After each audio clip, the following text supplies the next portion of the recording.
నేను ఒక గొప్ప కుటుంబాన్ని గురించి నేను మీతో చెబుతాను. ఇందులో కుటుంబ సభ్యుల యొక్క బాధ్యతలు మనం చక్కగా నేర్చుకోవచ్చు. ఆ కుటుంబం మరి ఎవరిదో కాదు, ఇస్సాకు రెబెకాల కుటుంబం. గట్టిగా దేవుని స్తోత్రం చెబుదామా? ఈ ప్రపంచంలో బాగా వినండి, ఈ ప్రపంచంలో ఎవరైనా మా పెళ్లి దేవుని చిత్త ప్రకారమే జరిగింది అని చెప్పగలిగిన వాళ్ళు ఎవరైనా ఉంటే ఇస్సాకును మించినోడు, రెబెకాకు మించినోళ్ళకి ఎవరు లేరనే చెప్పాలి.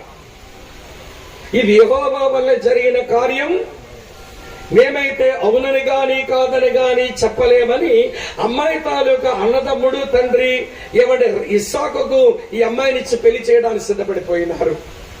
వీళ్ళిద్దరికి పెళ్లి చూపులున్నాయా? చెప్పండి చెప్పండి చెప్పండి. అమ్మా, ఇస్సాకు రెబెకమ్మని చూడడానికి పెళ్లి చూపులు పోయాడా? అసలు పెళ్లి చూపులు అంటే ఏంటో చెప్తా. పెళ్లి చూపులు ఏం చూడడానికి వెళ్తాం చెప్పండి నాకు. అమ్మా ఏంటమ్మా, పెళ్లి చూపుల్లో ఏం చూడడానికి వెళ్తారమ్మా? పెళ్లి చూపులకి అబ్బాయి ఎందుకు వెళ్ళాడంటే అమ్మాయి అందాన్ని చూడడానికి. అమ్మాయి ముందుకు ఈడెందుకు వచ్చాడు పెళ్లి చూపులు అంటే ఈ అమ్మాయి ఏమో అబ్బాయి అందం చూడడానికి. బైబిల్లో ఒక వచనం ఉంది, మనకు బాగా తెలిసిన వచనం, సామెతల 31వ అధ్యాయంలో అందం ఏంటట? మోసకరం. సౌందర్యం ఏంటట? మరి అందం మోసకరమైనప్పుడు పెళ్లి చూపుల్లో మోసం చూడడానికి పోతారా మీరు? అంతే కదా అర్థం. అందం మోసకరమని మనం అంటున్నప్పుడు, అది బైబిల్ వాక్యం అయినప్పుడు మన పెళ్లి చూపులు పోయామే అంటే మోసాలు చూడడానికి వెళ్తున్నావా? మోసపోయేవాడా? ఒక అబ్బాయి అన్నాడు, అన్నో నేను పెళ్లి సంబంధాలకి 17 చూశాడట. 17 గుమ్మాలు ఎక్కడం, 17 గుమ్మాలు తిగడం. ఈ పిల్ల ఎందుకు నచ్చలేదు, ఆ పిల్ల అందుకు నచ్చలేదు అని చెబితే అన్నాను, ఒరే తమ్ముడా, తెలివైన కుందేలు ముత్రాసోడులో పడుతుందట, నువ్వెక్కడో పడతావు జాగ్రత్త, ఇన్ని సంబంధాలు చూడడానికి పోవడం ఏంటో అన్నాను నేను. చివరికి ఒక అమ్మాయిని పెళ్ళాడాడు. అమ్మ వింటున్నారా? ఆమె సర్కస్ లో రింగ్ మాస్టర్ ఉంటాడు, అట్లా రింగాడించేస్తుంది.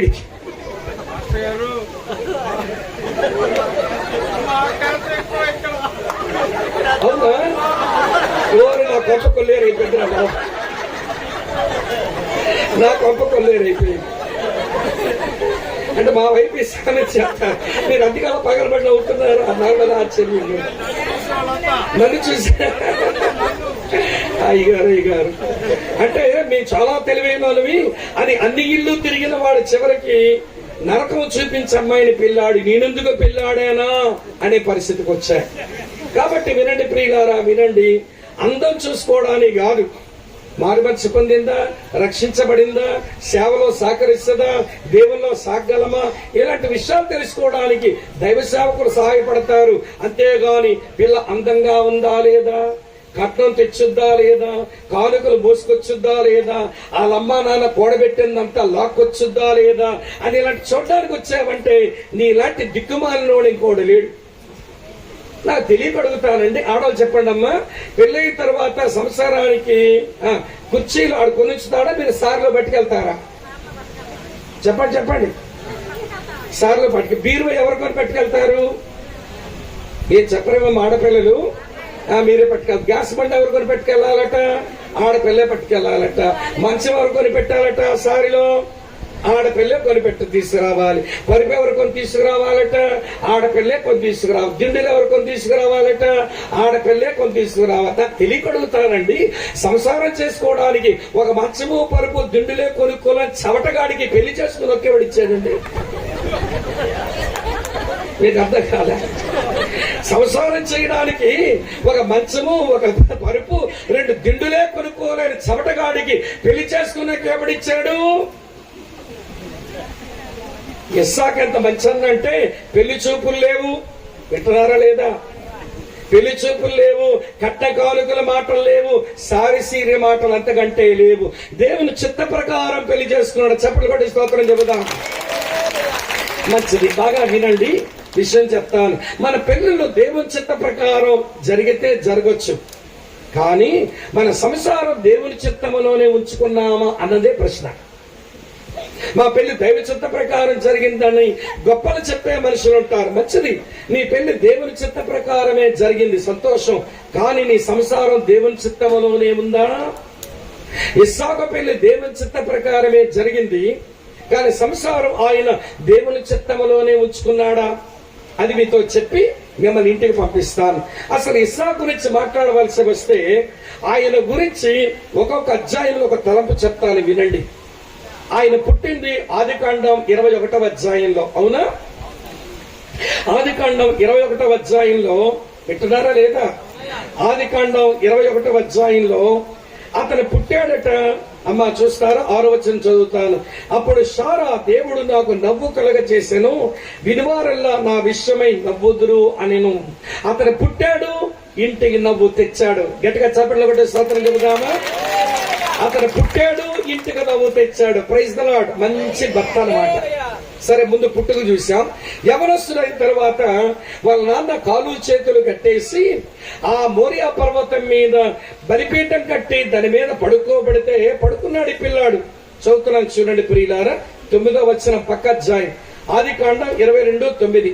అలాగ వారిద్దరూ కూడి వెళ్లి దేవుడు అతనితో చెప్పిన చోటుకి వచ్చినప్పుడు అబ్రాహాము అక్కడ బలిపీఠమున కట్టి కట్టెలు చక్కగా పేర్చి తన కుమారుడు ఇస్సాకును బంధించి ఆ పీఠం పైన కట్టెల మీద ఉంచెను అని ఉంది. అంటే ఈ ఇస్సాకు పుట్టుకలో నవ్వు తెచ్చాడు. యవనస్తులుగా వినండి, తండ్రికి విధేయత చూపాడు. అమ్మ వింటున్నారా? పుట్టుకలో ఇంటికి ఏం తెచ్చినాడు? నవ్వు తెచ్చాడు. ఆయన యవనస్తుడిగా ఏం చేశాడు? నాయనకు విధేయత చూపాడు.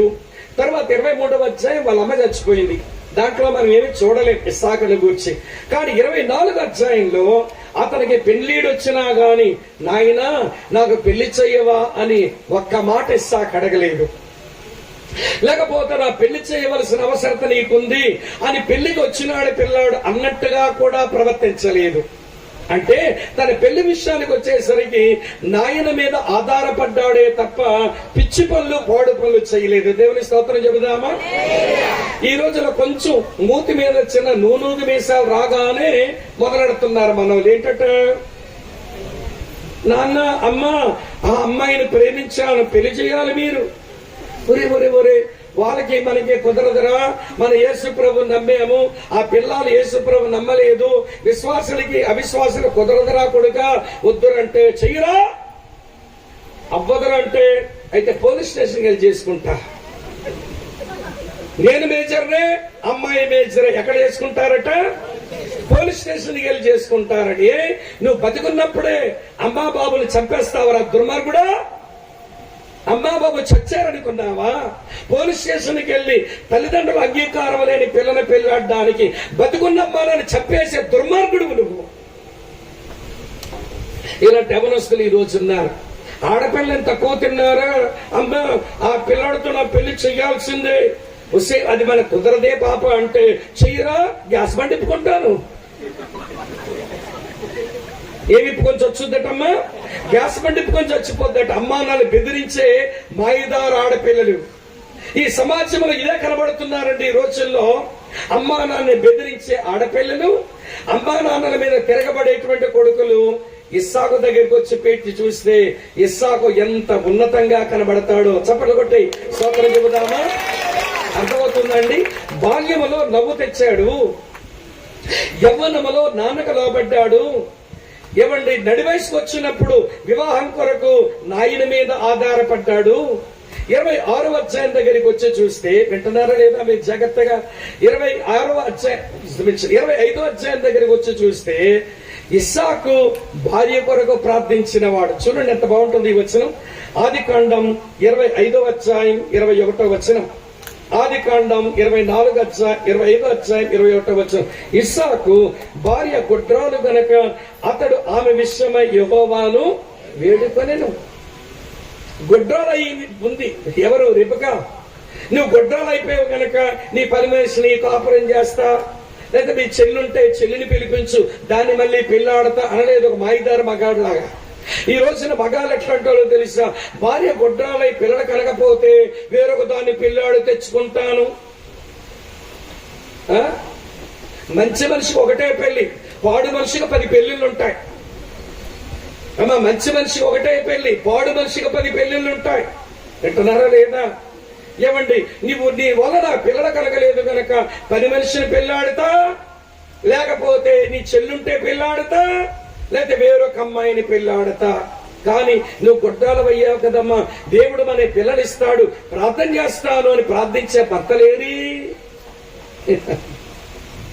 ఇక్కడ ఉన్నారా లేదా? అమ్మా వింటున్నారా? వినండి, ఇప్పుడు ఎన్ని మాటలు వచ్చినాయి. బాల్యములో నవ్వు తెచ్చిన వాడు, యవ్వనములో తండ్రికి లోబడిన వాడు, నడివేసుకుల వివాహానికి నాయన మీద ఆధారపడిన వాడు, వివాహమయ్యాక భార్య కొరకు ప్రార్థించిన మంచి భర్త. గట్టిగా దేవుని స్తోత్రం చెబుదామా? నచ్చాడా ఇస్సాకు మీకు? ఏదో అవునో కాదు చెప్పండారా బాబు, నచ్చాడా మీకు? సరే, 5వ సంగతి చెప్తాను వినండి. 5వ సంగతి ఏంటనంటే, ఆదికాండం 26వ అధ్యాయంలో గెరార్ దేశస్థులకు తనకు కొంచెం దెబ్బలాట వస్తే, బలమైన వాడు, డబ్బులున్నవాడు, పశుసంపద ఉన్నవాడు అయినప్పటికీ కూడా ఇస్సాకు అబీమెలెకు దగ్గర నుంచి పారిపోతున్నాడే తప్ప, సమాధానం కోరాడే తప్ప పోట్లాడక దిగల. అందుకే ఇస్సాకు ఎట్లాంటి వాడనంటే, సమాజంలో మంచి పౌరుడు, దెబ్బలాటకు కయ్యాని కాలు దువ్వే మనిషి కాదు. అతని సమాధాన పుత్రుడు, సమాధాన కొరకు ఆరాట పడేవాడు. అది 26వ అధ్యాయంలో విశేషం. 27వ అధ్యాయంకి వచ్చేసరికి, నా వయసు కొంచెం మీద పడింది, నేను ఎప్పుడు చచ్చిపోతానో తెలియదు, పెద్ద కొడుక నీకు రావలసిన పితృపారంపర్యమైన ఆశీర్వాదాలు ఇచ్చేస్తాను కొడుక, నాకు రుచికరమైన భోజనం పెట్టు అన్నాడు. నేను చావక మునిపే అన్నదమ్ములు మీరు కొట్టుకోకూడదురా, నేను చావక మునిపే ఎవరికి రావాల్సిన దీవెని ఇచ్చేస్తానరా అని చెప్పి ఆలోచించిన ఒక మంచి తండ్రి ఇస్సాకు. దేవుని గట్టిగా స్తోత్రం చెబుదామా? ఎన్ని విషయాలు వచ్చాయి ఇప్పుడు మనకు? 21లో నవ్వు పుట్టించే కొడుకు, 22వ అధ్యాయంలో లోబడే కొడుకు. వింటున్నారా లేదా అమ్మా? 24వ అధ్యాయంలో వివాహానికి నాయన మీద ఆధారపడే కొడుకు, 25వ అధ్యాయంలో భార్య కొరకు ప్రార్థించే భర్త. అమ్మ 26వ అధ్యాయంలో సమాజంలో మంచి పౌరుడు, 27వ అధ్యాయంలో ఆ కుటుంబానికి మంచి తండ్రి. గట్టిగా చెప్పలు కొడదామా? రెబెకాకి ఏమైనా తక్కువ తినిందా? రెబెకాకి ఏమైనా తక్కువ? ఒక్క వచనంలోనే ఈవిడ గురించి 3 సంగతులు చెప్తాను చూడండి. ఒక్క వచనంలోని ఆదికాండం 24వ అధ్యాయం 16వ వచనం చూడండి. ఈ ఒక్క వచనంలోనే 3 సంగతులు చెప్పి, ఇప్పుడు వీళ్ళ పెళ్లి దేవుని చిత్త ప్రకారమే జరిగింది, కానీ సంసారం దేవుని చిత్తములో ఉంచుకోలేకపోయారు. మన పితరులలో ఇస్సాకు జీవితం మనందరికీ గుణపాఠం అవ్వాలి. ఈ సాయంత్రం బాగా వినండి. ఇప్పుడు రెబెకా గురించి చెప్తున్నా. 24:16 చూడండి. ఆ చిన్నది మిక్కిలి, చెప్పండమ్మా, చక్కనిది. అంటే ఆమె సౌందర్యవతి అన్నమాట. ఏమి సౌందర్యం? ఈ ప్రపంచంలో 3 రకాల సౌందర్యాలు ఉంటాయి. ఒకటి సహజ సౌందర్యం, అమ్మ పొట్టలోంచి వచ్చాక ఎవరందం వాళ్ళ దగ్గర ఉంటుంది, సహజ సౌందర్యం. రెండవ సౌందర్యం ఏంటంటే కృత్రిమ సౌందర్యం, లేనిది కాస్త కొంచెం తెచ్చి పెట్టుకుంటారు. లేని సౌందర్యం కాస్త తెచ్చి పెట్టుకోవడానికి మీరు చాలా బాగా వచ్చారు మన మీటింగ్. కానీ ఇదే మా వైజాగ్ అయితే సిస్టర్స్ వైపు చూసి వాక్యం చెప్పుకోలేము మేము. ఎందుకో తెలుసునా? మా ఇచ్చాపురం బోర్డర్ లో, ఒరిస్సా బోర్డర్ లో పెద్ద పెద్ద బండకోతులు ఉంటాయి. ఆ బండకోతులు సీటు 2 వెనకాలు ఎర్ర ఉంటాయి అన్నమాట. ఈ అక్కలు ఎట్లాంటి వాళ్ళు తెలుసా? ఈ పెదాలు బండకోతుల యొక్క ముడ్డిల్లాగా మూతి మీద ఎర్రగా చేసుకుని కనబడుతుంటారు. వింటున్నారా లేదా? ఈ మధ్య మాయిదారు రోగం ఇంకా శృతి మించిపోయింది. ఎంత అందం కనబడడానికి వీళ్ళు పెంచిన శృతి ఏంటో చెప్పనా? అక్కడ దండ పెడతాను, ఏమనుకోకండి. ఈ మధ్య అందంగా మేము ఉండాలి, ఆకర్షణీయంగా ఉండాలని మాయిదా రోగం పెరిగి ఈ మధ్య ఎట్లా తయారైనారంటే అమ్మలక్కలు, మీరు మంచోళ్ళే, మా వైపు సంగతి చెప్తున్నా. ఇలా ఈ జబ్బకొక్కన్నాం, ఇలాగ ఈ జబ్బకొక్కన్నాం, వెనకాల వీపుకొక్కన్నాం. ఏమిటిదంటే జబ్బల కన్నాలు బ్లౌజ్ అంట.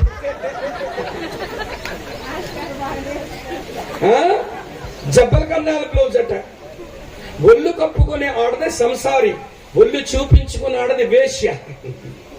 సినిమాల్లో పనిచేసే వాళ్ళు డబ్బుల కొరకు ఒళ్ళు చూపించుకుంటారు. వాళ్ళు ఈ రోజు సమాజంలో మనుషులు కూడా వేశ్యల్లాగా ఒళ్ళు చూపించుకుంటారేంటో.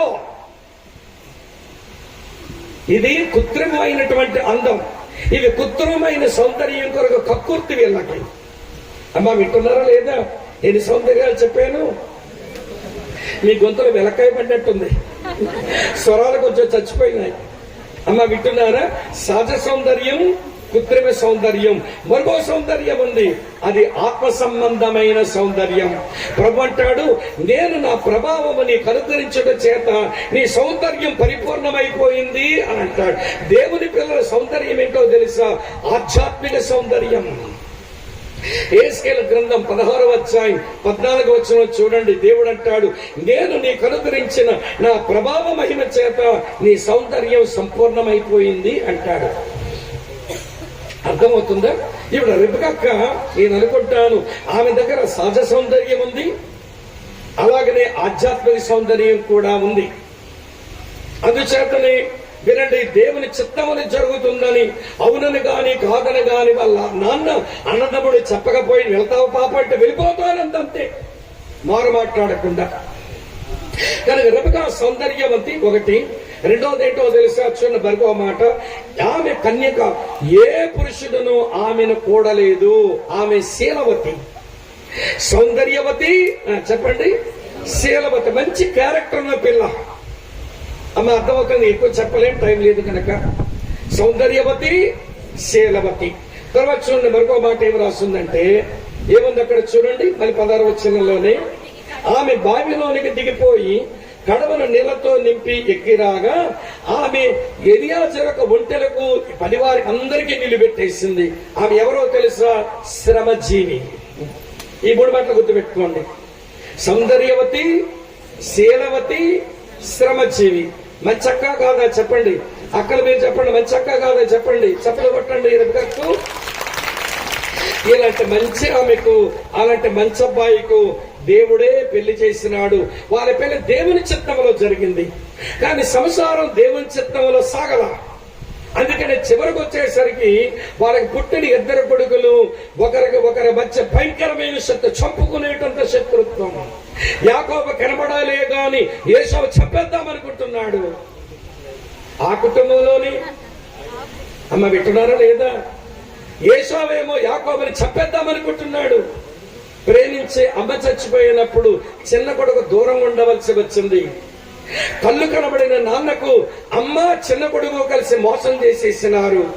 పెద్ద కొడుకు ఎన్నో పాడు పనులు చేశాడు. లోపలికి చెప్తాను, ఇలా అయిపోయింది ఏంటంటే మంచి కుటుంబం. సరిగా బాధ్యతలు నిర్వర్తించకపోతే ఇలాగే అవుతుంది. మన పెళ్లి దేవుని చిత్తంలోనే జరగచ్చు, కానీ సంసారం దేవుని చిత్తంలో ఉంచుకోవాలి. అలా ఉంచకపోతే మన కుటుంబాలు స్తంభించిపోతాయి, మన కుటుంబాలు క్షీణించిపోతాయి, మన కుటుంబాలు వినండి పని చేయవలసినట్టుగా పని చేయవు. కాబట్టి ఈ సాయంకాలపు వేళ నాకున్న కొద్ది సమయంలోనే వీళ్ళు ఏ విషయంలో సరైన బాధ్యతలు నిర్వర్తించలేదో నేను త్వరగా ఒక్కొక్క హైలైట్ చెప్పి ముగిస్తాను. వివరిస్తే మరొక 1 గంటన్నర పట్టుద్ది.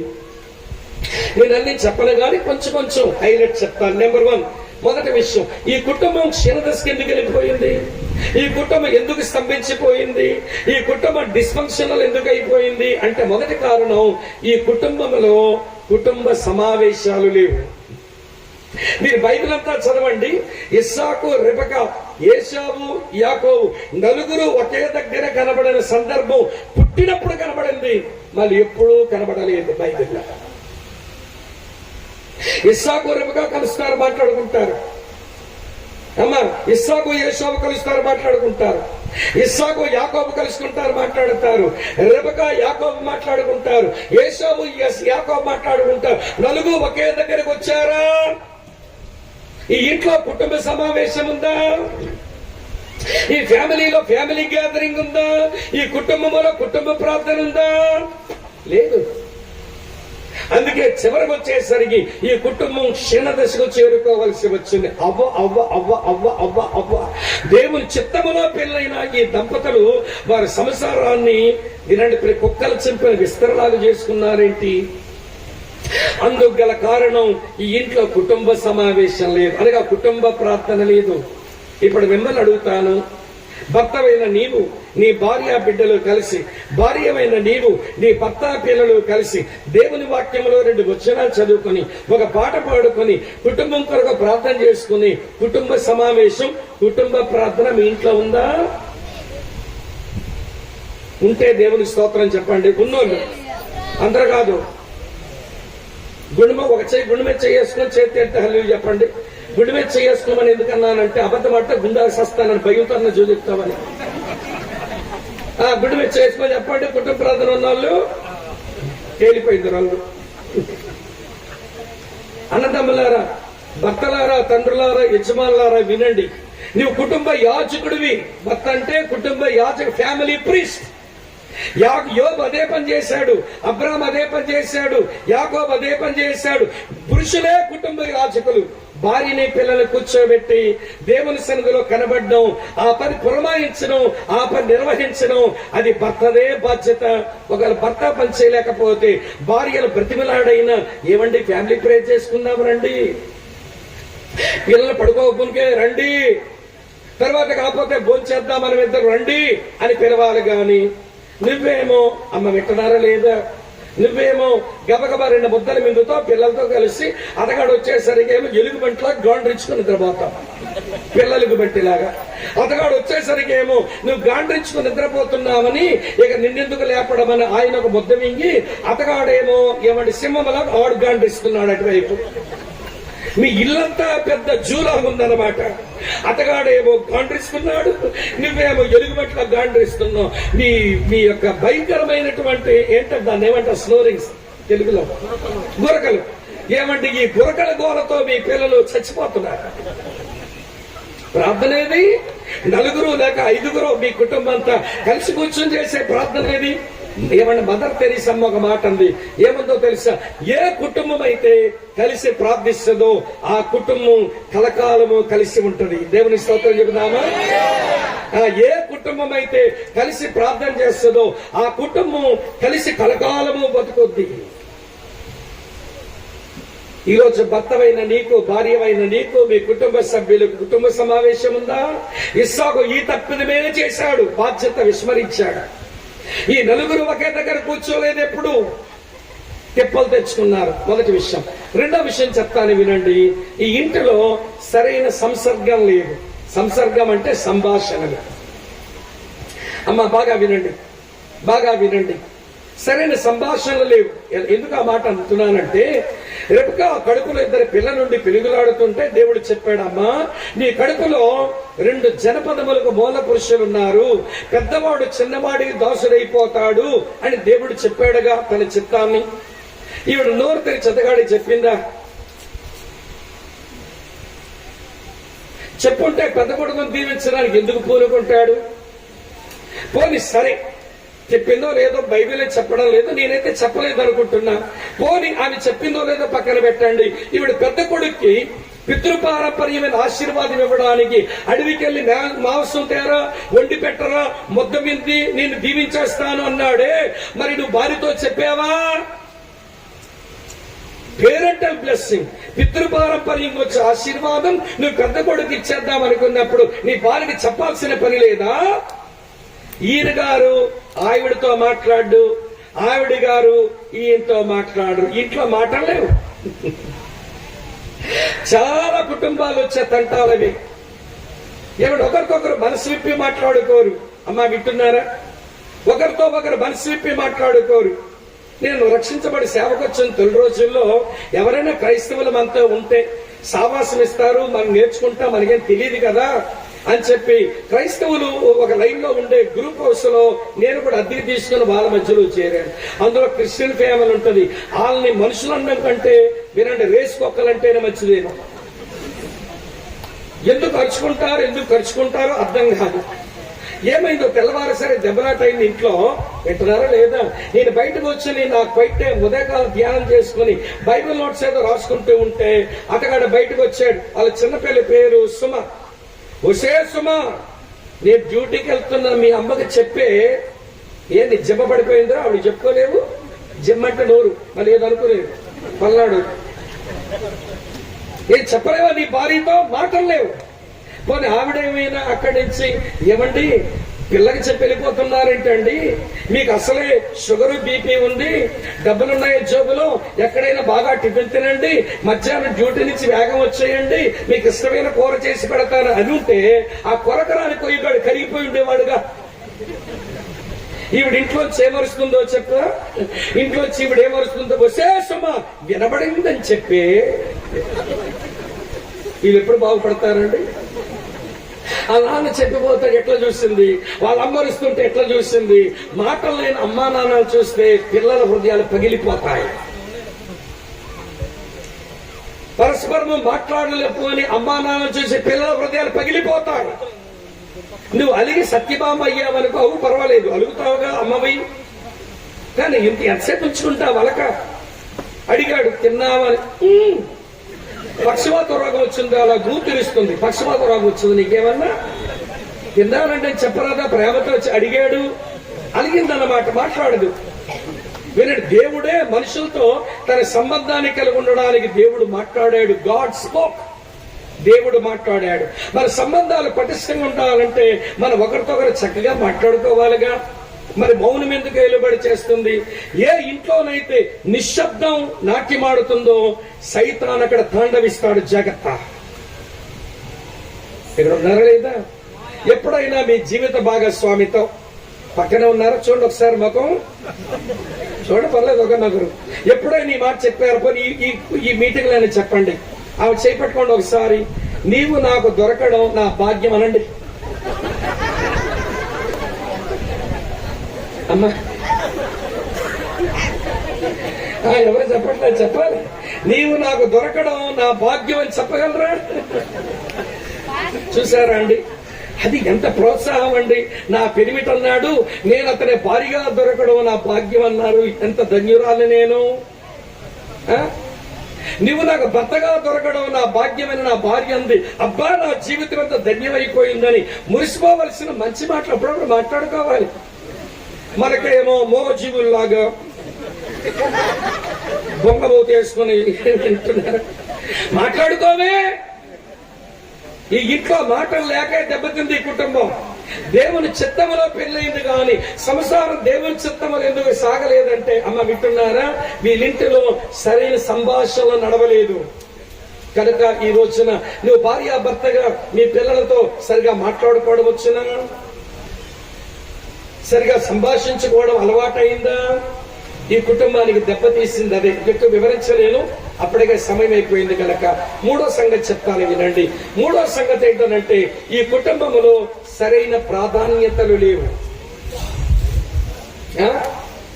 ఇస్సాకు పెళ్లి కాకమునకు ఆదికాండం మీరు 23వ అధ్యాయం చదవండి, 24వ అధ్యాయం చదవండి.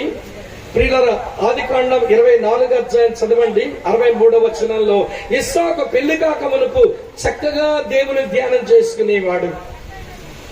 రెబ్కా కూడా ఏమంటే ఎంతో చక్కగా లోబడే అమ్మాయి.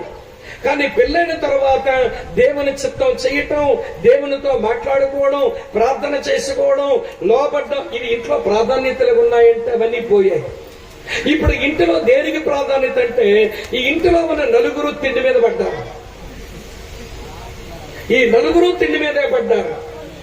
ఇస్సాకేమో నాన్ వెజిటేరియన్ వండడం బాగొచ్చు, యాకోబుకేమో చిక్కుడుకాయ కూర వెజిటేరియన్ బాగా వండవచ్చు, రెబెక్కకేమో పెరిమిటికి నచ్చేలాగా ఉండడం వచ్చు, ఇస్సాకేమో దెమ్మకొక్కలాగా వేయడం వచ్చు. అందరూ తిండి మీద పడ్డారు. దేవుడేడి? బలిపీఠమేది? దేవునికి అర్పణేది? దేవుని ప్రత్యక్షతలేవి? దేవుని ఆరాధించడమేది? అన్ని ఎగిరిపోయాయి. దేని మీద పడ్డారో తెలుసా? తిండి తిండి తిండి తిండి తిండి మీద పడ్డారు. చివరికి అంటాడు, నాయనా, నేను పితృపారంపర్యమైన ఆశీర్వాదాలు ఇవ్వడానికి ముక్కతో కొంచెం ముద్ద పెట్టరా, ముద్ద మింగి నీకు ఆశీర్వాదం ఇస్తానన్నాడు. ఏం తండ్రి అయినాడండి? ముద్దల ముఠాకోరుడు, అది కూడా ముక్కతో ముద్దలు తినే ముఠాకోరుడు. ముక్క లేకుండా కొంతమంది ముద్ద దిగదుగా. అందులోకి సేవకులకి బాయిదారు ఇంకెక్కువ ఉంటుందట. మా వెంట ఎవరైనా సేవకులు ఇంటికి వస్తే భోజనం పెట్టి, కాయగూరల భోజనం పెడితే ఉత్తి ప్రార్థన చేస్తారట. కానీ ముక్కతో మాత్రం భోజనం పెట్టామంటే ప్రార్థన చేశాక పరలోక ప్రార్థన చేసి తండ్రి యొక్కయు కుమారుడి యొక్కయు పరిశుద్ధంగా నామంలో ఆమేన్ అంటారట. ఎంత సాగదీశారు ప్రార్థన అంటే మొక్క పడింది లోపల. ఏం ఒక పిచ్చోళ్ళరా బాబు అనిపించింది నాకు. నేను ఎక్కడ మీ గుంటూరు జిల్లాలో పెదనందిపోవడం అనేది ఊరు ఉంటుంది, ఎక్కువ ఆ ఊరు పక్కన గ్రామానికి వాక్యం చెప్పడానికి వస్తే నాతో పాటు ఇంకో స్పీకర్ వచ్చినాడు, ఆయన ఒంగోలు నుంచి. సరే మంచి సరే ఇద్దరము కాలు పడుకున్నాం. ఆ మీటింగ్ లో ఒక పేదరాలు ఇంటి భోజనం పిలిచింది. సరే వెళదామని మేము కూడా ఇష్టపడే వెళ్ళాము. అప్పట్లో ఆ ఇల్లు కొంచెం తాటాకులు గుడిసే. సరే ఆ ఇంట్లోకి వెళ్ళాలంటే బోల్డంత విధులు నేర్చుకోవాలి. సరే బయటకు వెళ్ళేమో కాలు చేతులు కడుక్కుని లోపలికి రండి అని పిలిచింది. నేను ఆల్రెడీ లోపలికి పోయినాను. చాప వేసింది. ఎదురుగానేమో ఏమండి ఆమెకున్న గిన్నెల్లో ఒక చిన్న గిన్నెలో అన్నం వేసి ఏమంటే తోటకూర, కొంచెం పప్పు, తర్వాత ఒక మామిడికాయ అదే ఆవకాయ పెట్టింది. దాంతో గుడ్డు కూడా పెట్టింది. ఆ గుడ్డును తొక్క బాగా తీసేసింది. నూనెలో కూడా వేపల కారం ఏమి తగలేదు, తెల్లగా కనబడుతున్నది. సరే నా తోటకూర పప్పు ఉందిగా, నా భోజనం నాకుంది. దాంతో ఆవకాయ కూడా ఉంది. అదిరిపోద్ది మన భోజనం.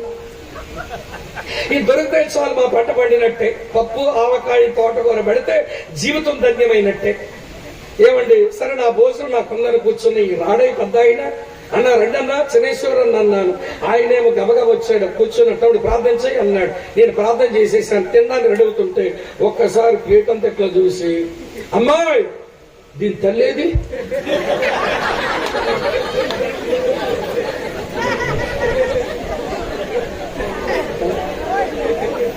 నువ్వు కోడిగుడ్డు పెట్టావు, కోడి కోరేద్దరు అడుగుతున్నాడు. ఆయన నేను తల్లేదమ్మా అన్నాడు. పాప పేదరాలు ఎంత తెలివైందో గాని, అయ్యగారు ఈ పూటకి పిల్లలు తినండి, తల్లిని రాత్రి ఎప్పుడో తిందురులేండి అంది. మన వాడు నోరు పడిపోయింది. నవ్వుకుంటా తినేసి బయటకు వచ్చేసాడు. కొంతమంది అయ్యగారులకి మొక్కతో ముద్ద ప్రియులుంటారు. మొక్కతో ముద్ద పడకపోతే ఆశీర్వచనాలు రావు నోట్లు వచ్చి. ఇస్సాకుడు అట్లాంటి వాడే. అందుకనే ప్రార్థన పోయింది, బలిపీఠం పోయింది, ప్రత్యక్షతల పోయింది, ఆరాధన పోయింది. ఎంతసేపు తిండే. ఆ ఇంట్లో ఉన్న వాళ్ళంతా తిండికి మరిగిన వాళ్ళే ఉన్నారు. అందుకని ఆ కుటుంబానికి సరైన ప్రాధాన్యత లేవు, సరైన సమావేశం లేదు, సరైన సంభాషణలు లేవు, సరైనటువంటి చెప్పండి ప్రాధాన్యతలు లేవు. మరి ఏం బాగుంటుందండి కుటుంబం? దేవుని చిత్తములోనే పెళ్ళయింది. సంసారం దేవుని చిత్తంలో ఉంచుకోలేకపోయారుగా. ఇస్సాకు లాంటి వాడికి దెబ్బలు తగిలితే నేను మీరు ఎంత భయపడాలో అది అర్థమవుతుందని చెప్తున్నా మీకు. ఇక్కడ ఉన్నారా లేదా? దేవుని స్తోత్రం చెప్పండి. చెప్పాను కదా, 4 చెప్తాను. ఈ ఇంటిలో అమ్మ వినండి, సరైన వైఖరి లేదు. సరైన వైఖరి అంటే నిష్పక్షపాత వైఖరి ఉండాలి. ఈడంటే ఇష్టం, ఆడంటే నాకు అయిష్టం అన్నట్టు ఉండకూడదు. ఇంట్లో అందరూ కూడా ఒకేలా ఉండాలి. చూడండి ఇంట్లో ఏం జరిగిందో చదువుతాను. ఆదికాండం 25వ అధ్యాయం చదువుతున్నాను. చూడండి 28వ వచనం. ఇస్సాకు ఏశావు తెచ్చిన వేట మాంసమును తినుచుండెను గనుక అతన్ని ప్రేమించెను, రెబెకా యాకోబును ప్రేమించెను. అమ్మ వింటున్నారా?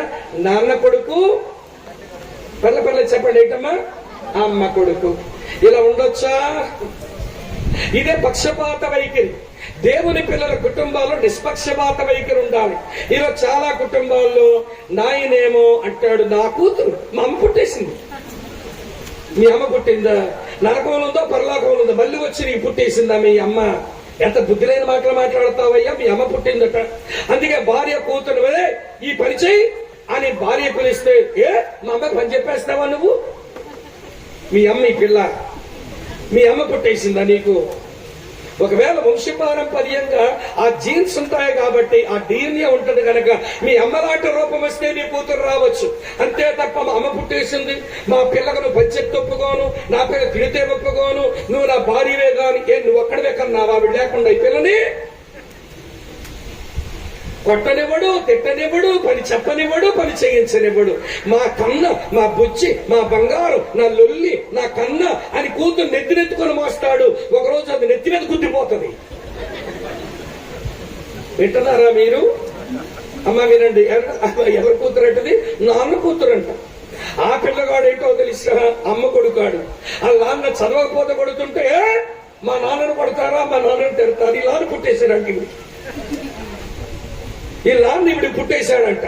మా నాన్న తిడతారా, మా నాన్నను కొడతారా? ఓరే, ఆ నాన్న కొట్టకపోతే పాడైపోతాడే తల్లి. నీ ఒక్కదానికే పుట్టలేదు నీ కొడుకు, అతను నీతో కాపురం చేస్తే పుట్టాడు. ఈరోజు చాలా కుటుంబాల్లో భార్యాభర్తలు పక్షపాత వైఖరితో ఉంటారు. చెప్పండి, అమ్మ కొడుకు పరపర చెప్పండి, నాన్న కూతురు. ఇలా ఉంటే కుటుంబం ఎప్పుడు తేజరిల్లుతుంది చెప్పండి. ఇక్కడ మా తప్పిదం కూడా ఉంటది.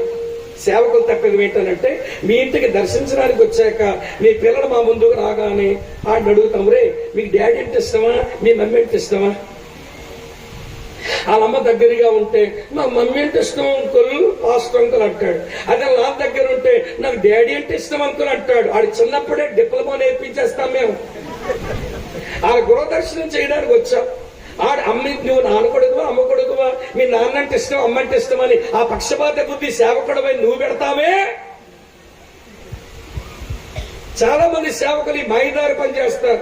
నువ్వు అమ్మ కొడుకువా నాన్న కొడుకురా, నీకేం పని, ఆడు ఎవడ కొడుకు ఇక్కడ నీకే? ప్రార్థన చేసి 2 వాక్యాలు చెప్పి పోరాదా, మంతేసి వచ్చేస్తాడు. అసలు నీ పేరు సేవకుడు అన్నా మారిసి నారదుడు అంటే సరిపోతేమో, మంటేసి వచ్చేస్తావుగా ఇంట్లో.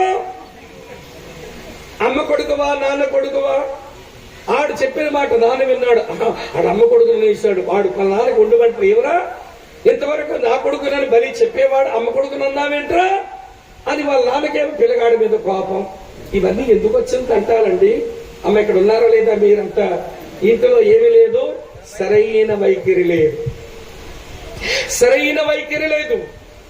సరే నా టైం అవుతుంది కనుక ఇక్కడ వివరించలేకపోతే ఎన్నో వచ్చాయి. ఇప్పుడు మనకు సరైన సమావేశం లేదు, సరైన సంభాషణ లేదు, సరైన ప్రాధాన్యతలు లేవు, సరైన వైఖరి లేదు. 5వ సంగతి చెప్తాను వినండి, సరైన దృక్పథాలు లేవు ఈ ఇంట్లో. ఏమిటి సరైన దృక్పథం లేకపోవడం అంటే, ఒకరి బలహీనతలు ఒకరు వాడేసుకుంటున్నారు. కుటుంబం అంటే ఒకరినొకరు కట్టుకోవాలి కానీ ఒకరినొకరు కూల్చుకోకూడదు కాదు కదా. కుటుంబం అంటే ఒకరినొకరు కట్టుకోవాలి కానీ ఒకరినొకరు కూల్చుకోకూడదు కదా. ఈ ఇంట్లో చూడండి, ఒకరి బలహీనతలు ఒకరు వాడేసుకుంటున్నారు. ఇస్సాకు కళ్ళు కనబడవు, రెబెకా యాకోబులు ఆ బలహీనత వాడేసుకున్నారు. ఏశావు ఆకలికి ఉండలేడు, ఆ బలహీనత ఏమో యాకోబు వాడేసుకున్నాడు. ఏమండి, ఆ తమ్ముడు ఆ ఎర్రగా ఉన్న కొంచెం కూర పెట్టరా అన్నాడు. అనగానే ఆడడిగాడు యాకోబు, నీ జ్యేష్ఠత్వం నాకు ఇస్తావా అన్నాడు. జ్యేష్ఠత్వం అంటే కుటుంబ యాజకత్వం, జ్యేష్ఠత్వం అంటే కుటుంబ రాజరికం. అది దేవుడిచ్చిన వరం. దాని చిక్కుడుకాయల కూర వదిలేసుకుంటున్నాడు. నీ జ్యేష్ఠత్వం ఇస్తావని అడిగాడు యాకోబు. ఇదనంటాడు, చావబోతున్నాను రా, నా జ్యేష్ఠత్వం ఎందుకు, తీసుకో. ఏమన్నా పూట తినకపోతే చచ్చిపోతాను, ఇక షుగర్ ఉందా ఏసావు? ఏసావుకి షుగర్ జబ్బుందేమో, ఒక పూట తినకపోతే చచ్చిపోతాననుకొని దేవుడిచ్చిన కృప ఆ జ్యేష్ఠత్వమే చిక్కుడుగాయల కూర కమ్మేసుకున్నాడు. అమ్మ వింటున్నారా లేదా మీరు? ఇప్పుడు ఇంట్లో చూడండి, ఒకరి బలహీనత ఒకరు వాడేసుకోవడమే. ఇది ఏమి కుటుంబం అండి? కొంతమంది ఆడవాళ్ళు ఎట్లుంటారు తెలుసా, భర్త ఏ విషయంలో బలహీనుడో చూసి ఆ బలహీనతను వాడుకొని ఈవిడిగా పబ్బం గడుపుకుంటది. కొంతమంది మగాళ్ళు తన భార్య ఏ విషయంలో బలహీనురాలో చూసి తన పబ్బం తాను గడుపుకుంటాడు. అది కుటుంబం కాదు ప్రియులారా, అది లోకం అని చెప్పాల్సి ఉంటది. దేవుని పిల్లల కుటుంబం అలా ఉండదు. ఒకరి బలహీనతల్లో ఒకరు కట్టాలే గాని ఒకరి బలహీనతలో ఒకరు వాడుకుని అవసరాలు తెచ్చుకోకూడదు. అది మంచి దృక్పథం అయితే కాదు. ఇప్పుడు ఇస్సాకు రెబెకాల కుటుంబంలో వింటున్నారా లేదా మీరు? సరైన దృక్పథం లేదు. ఎన్ని వచ్చాయి ఇప్పుడు మనకు? నేను హల్లీలు చెప్పించడం ఒక్కటే మంచిది కాదు. కాబట్టి సరైన సమావేశం లేదు, సరైన సంభాషణ లేదు, సరైన ప్రాధాన్యతలు లేవు, సరైన వైఖరి లేదు, సరైన దృక్పథం లేదు. అమ్మ వింటున్నారా? ఎన్ని వచ్చినాయి ఇప్పుడు మనకు? 5 వచ్చినాయి. 6 చెప్తాను వినండి, సరైన నాయకత్వం లేదు. ఆ ఇంట్లో సరైన నాయకత్వం లేదు. చూపిస్తాను చూడండి. ఆదికాండం 27వ అధ్యాయంలో 13వ వచనం చూడండి. అయినను అతని తల్లి, నా కుమారుడా, ఆ శాపము నా మీదకి వచ్చిన గాక, నీవు నా మాట మాత్రం విని. ఏమమ్మా, నీ కొడుకు ఎవరి మాట మాత్రం వినాలి? తండ్రి మాట, నీ మాట. నువ్వు యజమానుడువా, మీ ఆయన యజమానుడా? ఒరే చిన్నబ్బాయి, చిన్న, నా మాట మాత్రం వినరా, మీ నాన్న మాట లెక్క చేయొద్దురా. ఇదేమి తల్లివే తల్లి, నువ్వు కుటుంబ యజమానుగా, నువ్వు యజమాను రాలువని మర్చిపోయావు. రాలువు కాస్త యజమాని స్థానంలోకి వచ్చేస్తున్నావు నువ్వు. చాలా మంది ఆడాలకున్న బలహీనత ఇది, నా మాట నెగ్గాలి. కొంతమంది ఆడాళ్ళు ఉంటారే, నా మాట నగ్గాలి, నా మాట అవ్వాలి అని భీష్మించుకొని కూర్చుంటారు. ఆ ఇల్లును ఒక చిన్న నరకం లాగా మార్చుకుంటారు. అర్థమవుతుందా లేదా? అమ్మలక్కలకి నా మీద పేకడ కోపం వస్తుంది ఈరోజు. అమ్మ అర్థమవుతుందా విషయం? వద్దు తల్లి, ఎప్పుడు నువ్వు యజమానురాలివి, యజమాని అవ్వద్దు. నా మాట మాత్రం జరగాలనుకోవద్దు. చూడండి, అక్కడే కాదు, ఓ పేజీ తిప్పండి, చదువుతాను మళ్ళీ. ఆదికాండం 27వ అధ్యాయంలో మళ్ళీ 43వ వచనం చూడండి. కాబట్టి నా కుమారుడా, నీవు నా మాట విని అంటుంది మళ్ళీ. ఒరే చిన్న, నువ్వు నా మాట వినాలి. అంటే మీ నాన్న మాట వినక్కర్లా, నా మాట విను. ఇది సరైన నాయకత్వం కాదు. కుటుంబ నాయకుడు ఏమండి భర్తే అనే విషయం ఎప్పుడూ మనం దేవుని పిల్లగా మర్చిపోవద్దు. ఏమంటే మగవాడు కుటుంబమునకు యజమాని, ఆడపిల్ల కుటుంబమునకు యజమానురాలు. ఎవరి మాట ఇంట్లో నెగ్గాలంటే పెనిమిటి మాటే, నా మాట నెగ్గాలనుకోకూడదు. వింటున్నారా లేదా? మీరంతా గుండెలో రాయిడిపోతుంది ఒక అక్కకి. సత్యాన్ని నేలపోయి వచ్చారు కుటుంబ ఆశీర్వాద కూడికి. ఇక నా మాట నెగ్గే రోజు రాదేమో, ఇతగాడు కూడా పక్కన కూర్చొని వినేశాడు అని చెప్పి ఒక అక్క గుండెలో రాయిడిపోతుంది. నేర్చుకోండి, జీవితం కుటుంబాన్ని చక్కబెట్టుకొని లోకానికి ఆదర్శంగా దేవుని మహిమార్థమై మన పిల్లలకు ఆశీర్వాదం తెచ్చే కుటుంబాలుగా మనం మారాలంటే వీరండి మన జీవితాల్లో ఈ చక్కని విధానాలు అలవర్చుకోవాలి, సంభాషణలు అలవర్చుకోవాలి, సమావేశాలు అలవర్చుకోవాలి, మంచి వైఖరి అలవర్చుకోవాలి, మంచి ప్రాధాన్యతలు అలవర్చుకోవాలి, మంచి దృక్పథాలు నేర్చుకోవాలి. అమ్మ వింటున్నారా? అర్థమవుతుంది చెప్పే మాట. కనుక మంచి నాయకత్వ అలవాట్లు మనకు ఉండాలి. చివరి విషయం చెప్పి ముగిస్తాను. చివరి విషయం ఏంటో తెలుసా? ఈ కుటుంబంలో సరైన తీర్మానాలు జరగలేదు. ఏంటమ్మా? సరైన తీర్మానాలు అవ్వడం ఇంట్లో. ఏశావును ఆశీర్వదించాలని వనుకోవడం సరైన తీర్మానమా? అతడేమైనా ఆత్మీయుడా? జాసత్వాన్ని చిక్కుడుగాయల కోరకు అమ్ముకున్నవాడు, దేవుని కృపను చిక్కుడుగాయల కోరకు అమ్మేసుకున్నవాడు. తరువాత ఆ కనానులో ఉన్న హేతు కుమార్తెలను ఇద్దరిని పిల్లాడినోడు. ఆత్మీయుడా నీ పెద్ద కొడుకు.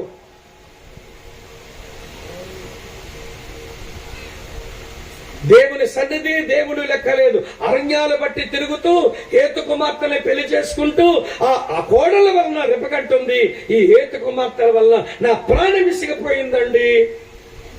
చిన్నోడు కూడా ఇల్లే పెళ్లి చేసుకుంటే నేను చచ్చిపోతా అంటుంది రెబెక. చచ్చిపోయేటంత విసుగు ఎందుకు వచ్చిందంటే ఏశావు భార్యలను బట్టి వచ్చింది. ఏశావు ఆత్మీయుడు కాదు, ఏశావు మంచి నైతిక పరుడు కాదు, ఏశావు కుటుంబ విలువలు నిలబెట్టినోడు కాదు. ఇలాంటి ఏమీ కాని ఈ మనుషులు అతన్ని ఇప్పుడు దీవించాలని అనుకున్నావే, నీది తప్పుడు నిర్ణయం కాదా? కుటుంబం అంటే ఏమండి తీర్మానాలు జరిగే చోటది. మంచి తీర్మానాలు చేయాలి. తీర్మానాలు చేసినప్పుడు పరస్పరము చెప్పుకోవాలి మనం. ఎందుకంటే కుటుంబంలో భార్యాభర్తలు వీరు భాగస్వాములు.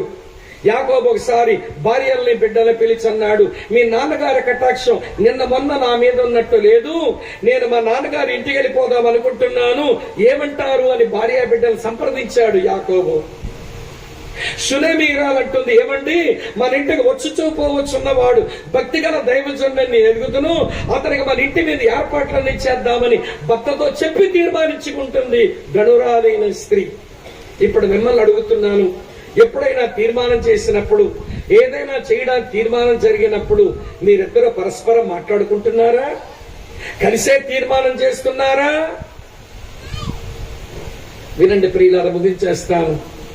మన పెళ్లి దేవుని చిత్తములో జరగచ్చు, కానీ మన సంసారం దేవుని చిత్తములో ఉంచుకోకపోతే మనది స్తంభించిపోయిన క్షీణదశగా వెళుతున్న పనిచేయని కుటుంబంగా మిగిలిపోతుంది. కనుక ప్రభు మనకి సహాయం చేయాలి. మన బాధ్యతలు మనం నిర్వర్తించుదాం. సరైన కుటుంబ సమావేశం కలిగి ఉందాం.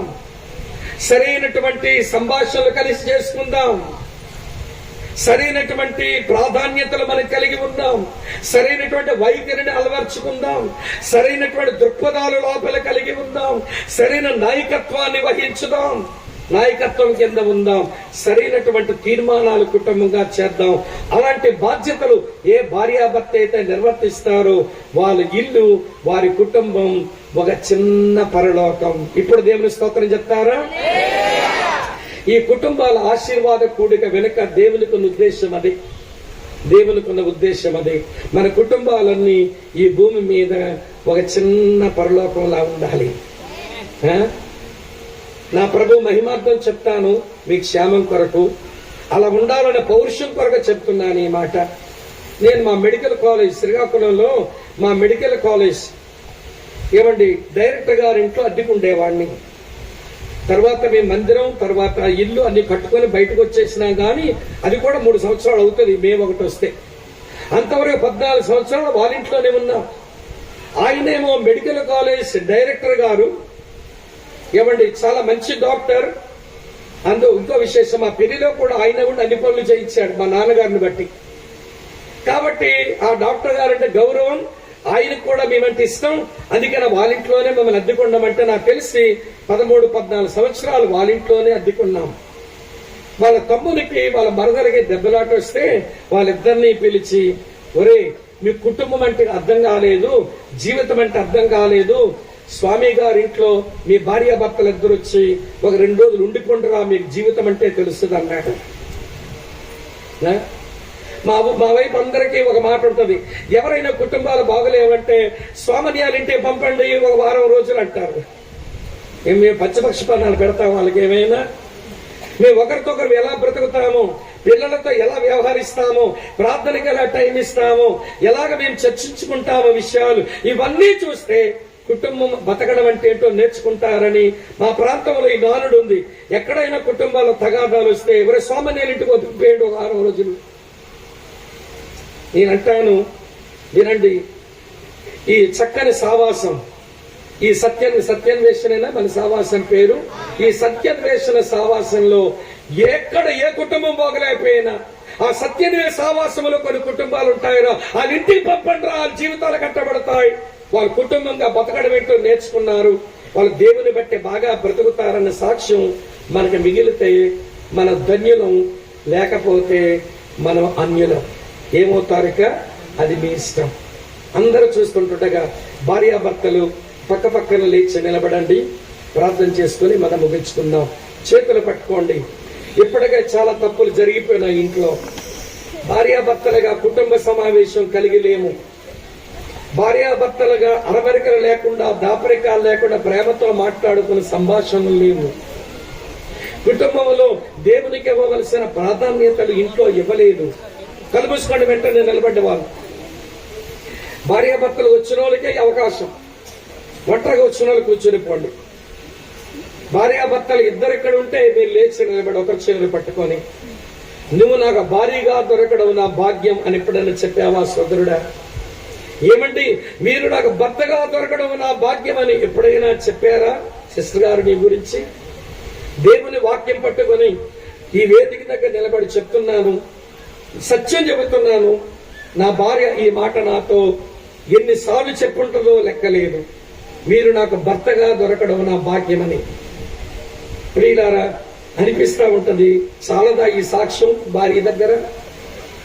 ఈ సాక్ష్యం ఎప్పుడూ భర్తగా నువ్వు పొందుకోలేదు, ఈ సాక్ష్యం భార్యగా నువ్వు ఎప్పుడూ పొందుకోలేదు. పర్వాలేదు, దేవుడు కనికరించి అలాంటి కృపను మనకిస్తాడు. పక్షపాత వైఖరి ఇంట్లో వద్దు.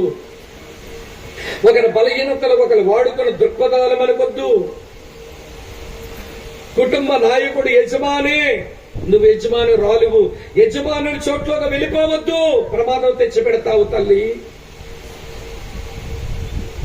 కుటుంబంలో తీర్మానాలు జరిగినప్పుడు కలిసి దేవుని వాక్యంతో తీర్మానం చేద్దాం. ఒకరు తెలియకుండా ఒకరి విషయంలో తీర్మానాలు జరగడానికే వీల్లేదు మన ఇళ్లలో. ప్రభు కృపను కోరుదాం. ప్రభువా, నా కుటుంబం ఒక చిన్న పరలోకంగా చెయ్యవా?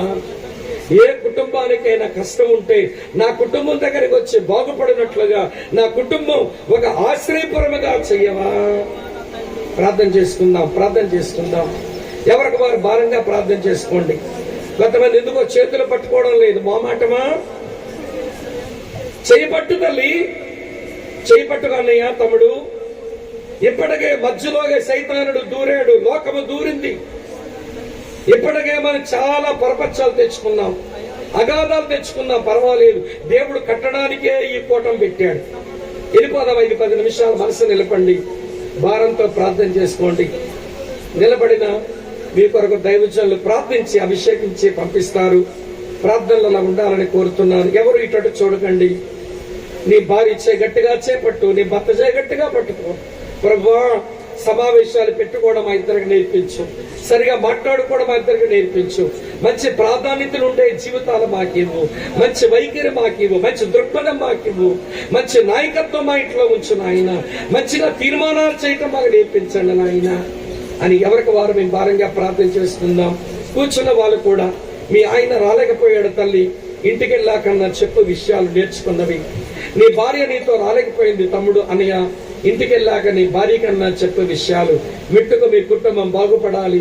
మీరు బాగుంటే సంఘం బాగుంటది, సంఘం బాగుంటే సమాజం దానికదే బాగుంటది.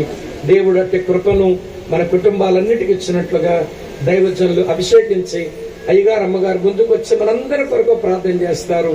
భారంతో దేవుని సందులో నిలబడదాం, ప్రార్థన చేసుకుందాం.